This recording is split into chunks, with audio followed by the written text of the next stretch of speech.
Hey, it's Lux, and I am backstage. Actually, I'm in the trailer section, the media compound, or the artist compound, very exciting, at Lollapalooza 2012, and I'm joined from... Now, do you like to go by Pat or Patrick? Either or. Okay. Oh, yeah. I like Patrick. I like the formality of it all. So does my mom. So. Awesome. Awesome. I'm with Patrick from the Black Keys. How are you? I'm good. You're good? Yeah. Not exhausted from sitting in this room? Just... I'm exhausted from sitting down. No. We could do the standing. I mean, whatever floats your boat. This is good. Well, go ahead. I'm just having deja vu because every one of these festivals backstage trailers looks the same. Like, it looks kind of like the Brady Bunch rec room with paneling. They tried to cover it up with some, like, sheets. Yeah, right. That outside where we sit kind of looks like a Target commercial for college dorm rooms. So you pick your pleasure here. Yeah. Well, congratulations, 3 times Grammy winner. That's pretty huge. How's that feel? Pretty good. It's weird. Pretty good? Yeah. It's weird. It's weird. Well, yeah, I mean, we never thought we'd ever win a Grammy, so... And then, winning some, it's pretty weird.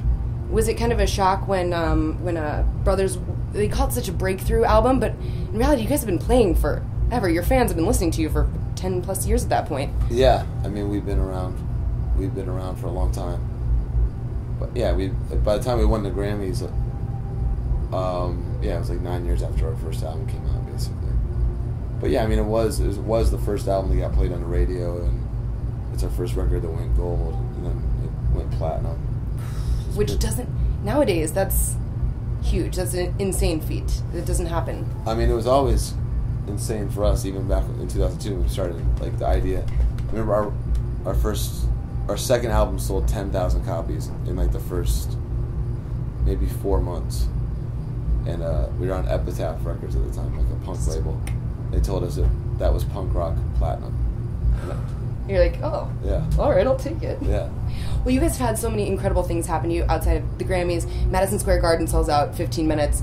You're on stage on national television with Johnny Depp. Like, is there a moment where you could look at it and go, how did I get here? Like, whose life am I living? Yeah, it happens a lot, actually. It happens usually like the day of a big show or something. You're kind of like, what's going on? How did we get here? Because, I mean, it's our 5th time playing Lollapalooza, but I can't really remember the first three times playing Lollapalooza. I can remember our first show in Chicago, and it was atrocious. I doubt it was atrocious by our standards, but, maybe you're more critical of yourself, as we all are. There were like literally 5 people there. We got paid in free pizza. That's kind of what I get paid in now, so it's kind of like being in radio. Right. You're all good. You're in good company with me here.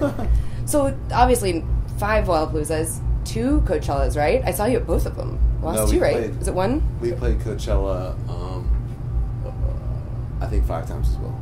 That's a huge track record for massive, worldwide festivals. Those are 2 of the biggest ones in the United States. Yeah.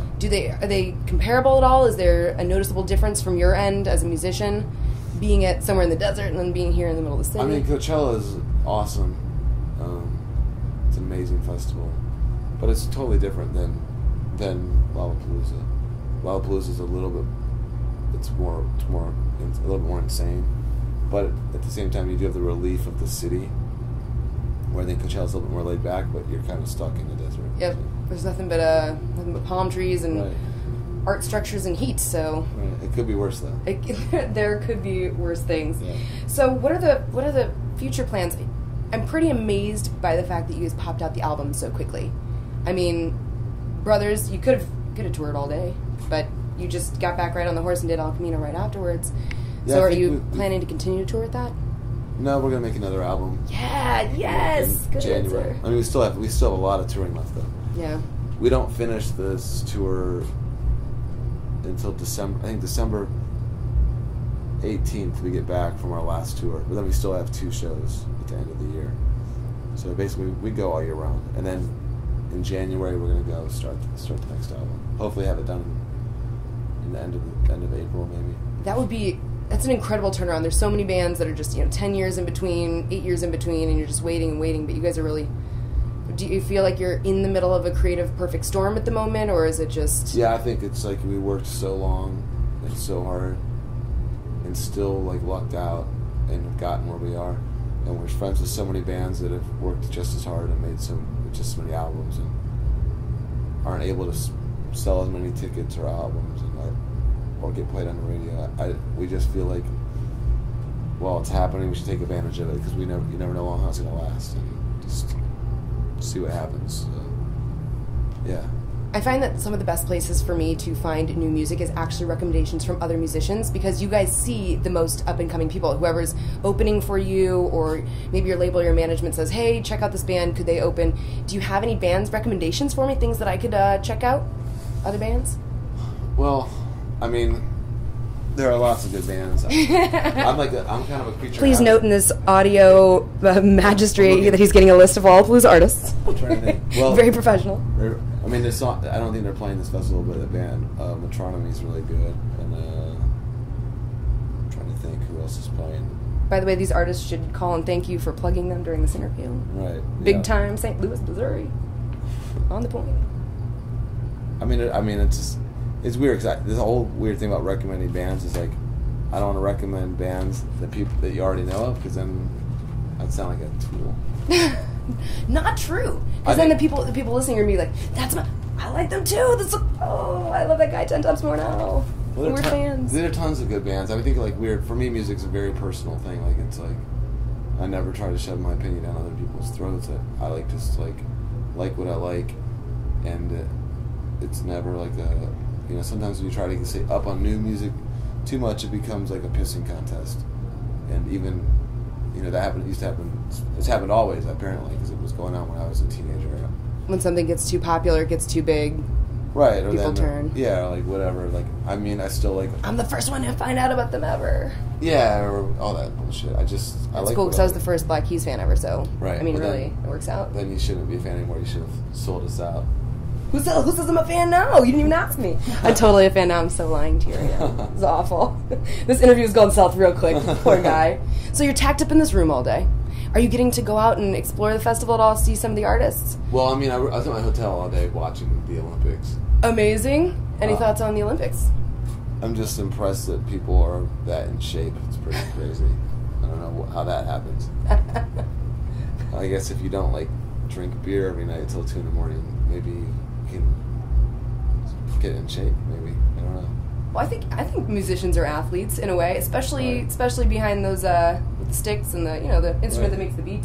Right. It's called drums. Yeah. That's an athletic workout on its own. Right. Apparently. Not for everybody. No, did you go to any of these festivals as a as a fan? They didn't really exist. I mean, Lollapalooza existed as a touring festival when I was a kid, but I was never allowed to go. We were either on family vacation or I was having to work. So there's 3 years in a row I wanted to go, 94, 90, or 95, 96, 97. And I was never able to go. But then it stopped right after that. And then so the first festival I ever went to was Reading Festival, because we played it in 2003. So I've only been to one festival as a concert goer, and it was years ago with a couple friends. Is it different now that you're on this side of things? Do you have an appreciation for what they're out there sweating, wandering around? It's a commitment.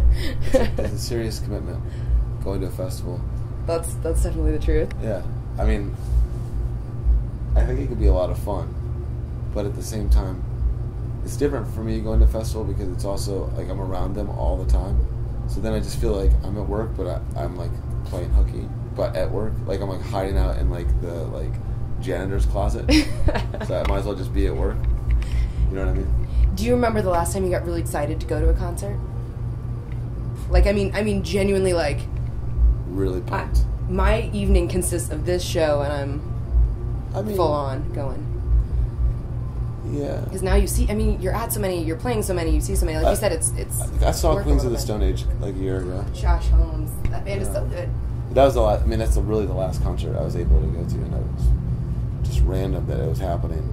But yeah, nothing compares to the feeling of going to your first few concerts. So, and to me, that's not going home and getting your tickets in the mail, hiding them, making sure that you still have them, planning it out with your friends for months in advance, and then you just go there and every little thing So I was like into playing music too as a kid. So I was like, what color guitar? What is like Pavement gonna use? Like what kind of amp are they using? Just like every little thing is so intense. And then the opening bands instantly become like the cool bands that name drop or whatever. Yeah. How'd you see them? They opened for them. Yeah, right. It's like makes me being a goofy 14-year-old. So you used to call Ohio home. So you're. I still call it home. Western? Ohio's home. It's home? I like that. Good Midwestern guy. Well, thank you so much for talking with me. Yep. I will allow the next victim to come in. Okay. You were wonderful. I appreciate it. All right. Thank you so much. Yeah, have fun.